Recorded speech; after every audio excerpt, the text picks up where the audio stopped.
নমস্কার বন্ধুরা, পৃথাকুন্তির পাকশালায় সবাইকে স্বাগত। আশা করি সবাই খুব ভালো আছেন। চলে এলাম আরও একটি নতুন রেসিপি নিয়ে। আজকে আমি করলাম অত্যন্ত হেলদি ওটসের ইডলি। তাহলে চলুন দেরি না করে দেখিয়ে দিই এই ইডলিটা আমি কি করে করলাম। তাহলে চলুন শুরু করি। এখানে আছে মেজারিং কাপের 1.5 কাপ ওটস।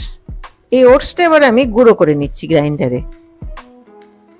এই ওটস পাউডারটা আমি একটা মিক্সিং বলে দিয়ে দিলাম। আর এই 1.5 কাপ ওটসের জন্য আমি দিয়ে দেব 3/4 কাপ সুজি। এর মধ্যে দিয়ে দিলাম 1 কাপ দই, ঘরে পাতা টক দই। দিয়ে দিলাম স্বাদ অনুযায়ী লবণ, যে যেমন লবণ পছন্দ করবে দেবে।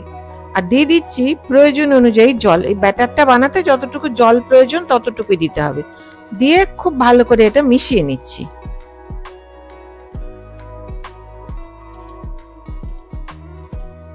খুব ভালো করে এটা মিশিয়ে নিলাম। এবারে ঢেকে 10 মিনিট রেখে দেব। প্রায় 10 মিনিট হয়ে গেল, ঢাকনাটা খুললাম। এবারে এর মধ্যে দিয়ে দিচ্ছি একটা মাঝারি সাইজের গ্রেটেড গাজর, আর দিয়ে দিলাম কুচনো ধনেপাতা প্রায় 1/2 কাপ। দিয়ে এটা এই দুটো আমি খুব ভালো করে মিশিয়ে নেব এই ব্যাটারটার সাথে। এবারে গ্যাস অন করে একটা কড়াই আমি গরম করে নিলাম। কড়াইটা গরম হয়ে গেছে। দিয়ে দিচ্ছি 1 টেবিল চামচ সানফ্লাওয়ার অয়েল, যে কোনো রিফাইন্ড তেল দিলেই হবে। এবার এর মধ্যে দিয়ে দেব 1/4 চা চামচ সর্ষে, গোটা সর্ষে। আর দিয়ে দিচ্ছি এবারে 6টা কুচনো কাঁচা লঙ্কা। লঙ্কাটাও যে যার পছন্দ মতো দেবে। 1/5 চা চামচ হিং। আর দিয়ে দেবো এবারে 15 থেকে 20টা কুচনো কারি পাতা। দিয়ে কারি পাতাটা নেড়ে চেড়ে সবুজ থাকতে থাকতে গ্যাসটা বন্ধ করে দেব।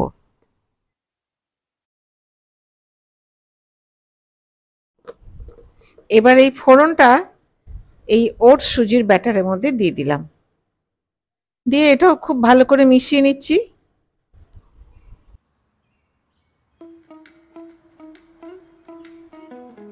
দিয়ে দিলাম 1 চা চামচ গুঁড়ো চিনি। দই দিয়েছি তো একটু মিষ্টি মিষ্টি হলে খেতে ভালো লাগে, ব্যালেন্স করার জন্য গুঁড়ো চিনি আমি দিয়ে নিলাম। দিয়ে খুব ভালো করে এটা মিশিয়েও দিলাম। এবারে দিয়ে দিয়েছি প্রায় 15টা ক্রাশড কাজু, টেস্টটা আরো বেশি ভালো হবে। দিয়ে এবার এটাও খুব ভালো করে মিশিয়ে নিলাম। কনসিস্টেন্সিটা ঠিক এইরকম হবে, না তো খুব ঘন না একেবারে পাতলা। এবারে দিয়ে দিলাম 1 চা চামচ ইনো আর খুব সামান্য পরিমাণে জল, ব্যাস এইটুকুই। দিয়ে এটা খুব ভালো করে মিশিয়ে নিচ্ছি।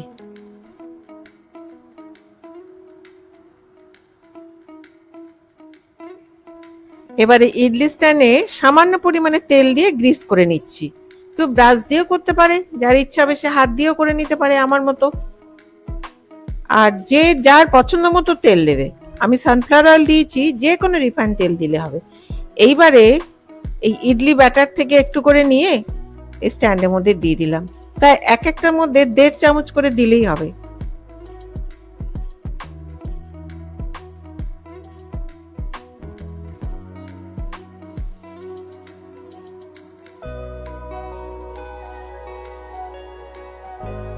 একই রকম করে আরো একটা করে নেব। যারা ওয়েট লস করতে চাইছে তারা তো এটা খেতেই পারে, তাদের জন্য একটা আদর্শ ব্রেকফাস্ট রেসিপি। আর যাদের বাড়িতে ডায়াবেটিক পার্সন আছে তারাও এটা নির্দ্বিধায় খেতে পারে, শুধু চিনির গুঁড়োটা স্কিপ করে যাবে। চিনি তাদের খাওয়া চলবে না।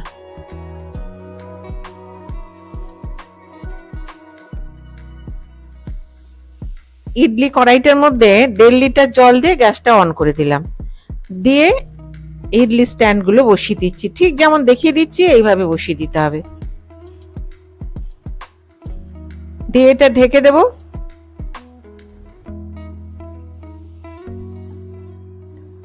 ফুটে উঠলে ফ্লেমটা কমিয়ে দিয়ে 10 মিনিট রেখে দেব। জলটা ফুটে উঠেছে, কমিয়ে দিলাম। দিয়ে এটা 7 থেকে 10 মিনিট রেখে দিলেই ইডলি তৈরি হয়ে যাবে। এটা আমি মিডিয়াম ফ্লেমে করে নিলাম। দেখো 7 মিনিট হয়ে গেছে, কেমন ফুলে উঠেছে ইডলিগুলো। গ্যাসটা বন্ধ করে দিলাম। ঠান্ডা হয়ে গেলে এটা উঠিয়ে নেব, ডিমোল্ড করে নেব। ঠান্ডা হয়ে গেছে, এইবারে চাকু দিয়ে সাইডগুলো একটু উঠিয়ে নিলে পরে কিন্তু এটা উঠে যাবে। এই দেখো, ঠিক যেমন দেখিয়ে দিচ্ছি এইভাবে ডিমোল্ড করে নেবে।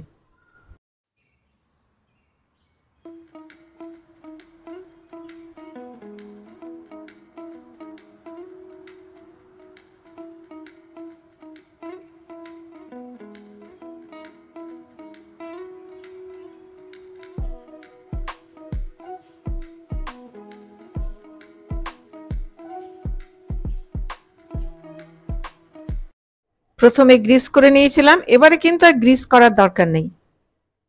একই রকম করে ব্যাটারটা দিয়ে ইডলি করে নিচ্ছি, সেম প্রসেসে।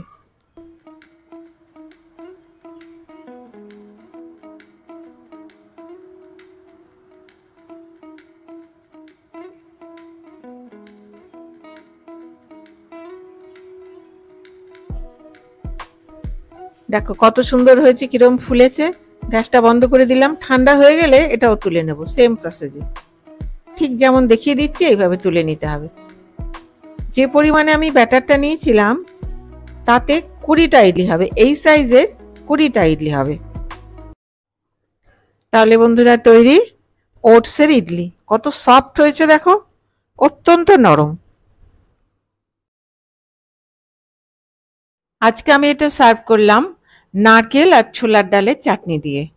তাহলে বন্ধুরা আমার এই ভিডিওটি যদি ভালো লেগে থাকে তাহলে প্লিজ সাবস্ক্রাইব করবেন, give a thumbs up, share, আর হ্যাঁ, পাশে থাকা বেল আইকনটি প্রেস করতে ভুলবেন না, যাতে আমার ভিডিও নোটিফিকেশনগুলো সবার আগে আপনার কাছে পৌঁছে যায়।